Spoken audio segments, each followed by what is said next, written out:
Nous sommes sur l'archipel des Gambiers. C'est un grand lagon de 90 km de circonférence qui abrite 4 grandes îles et une dizaine d'îlots et de motus. Comme souvent dans ces îles de Polynésie, le catholicisme a fait beaucoup de mal. Ça a aussi détruit la culture, beaucoup de sites sacrés. Aujourd'hui, la population se bat pour récupérer ces sites, retrouver sa culture. Ici repose notre dernier roi, Mathéoa Grégoire. Direction Bora Bora. Fleur Austral et ses équipiers ont un rendez-vous qui va lui aussi arriver par la mer.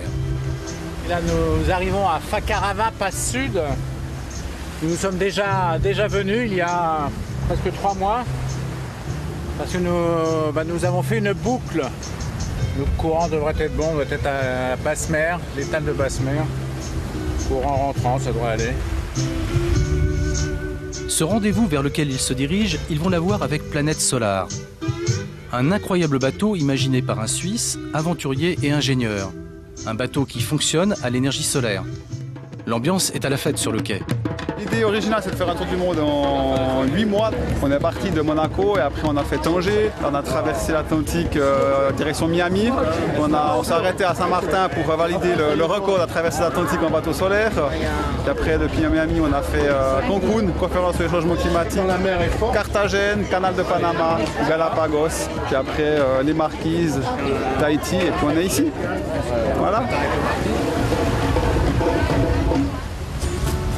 Et l'idée alors de ce bateau, elle est venue comment? L'idée de ce bateau, c'est qu'en 2000, j'ai commencé un peu à m'intéresser à tout ce qui était solaire.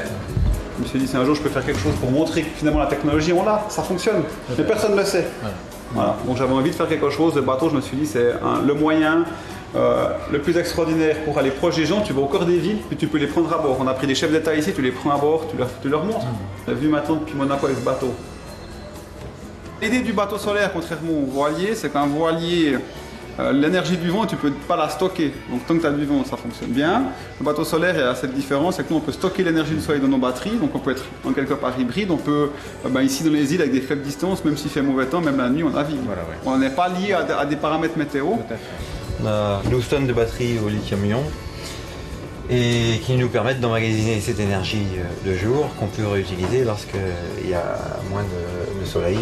Alors l'autonomie avec ces batteries, une vitesse moyenne, 2 à 3 jours, puis après on peut vraiment réduire, si on réduit vraiment, on peut durer plus longtemps, en durée si je puis dire. Voilà. Bon, évidemment là on est en fin de journée, il n'y a plus que 3 watts par mètre carré. Ici tout est solaire. Bon, si tu veux, on va se faire un café après, il est solaire, la lumière c'est solaire, mon ordinateur c'est solaire, la douche c'est solaire. Il y a 2 trucs qui sont pas solaires pour être tout à fait sincère avec toi, c'est l'annexe et puis c'est la cuisinière qui est au gaz. Ça prenait un peu trop. Ça peut être écologique, mais bien sûr ça peut aussi être confortable.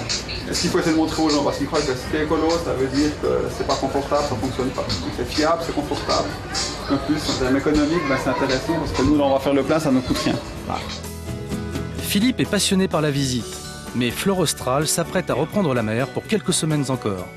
Destination Tahiti par l'île de Maupiti pour découvrir les Raimanta et plonger dans les lagunes.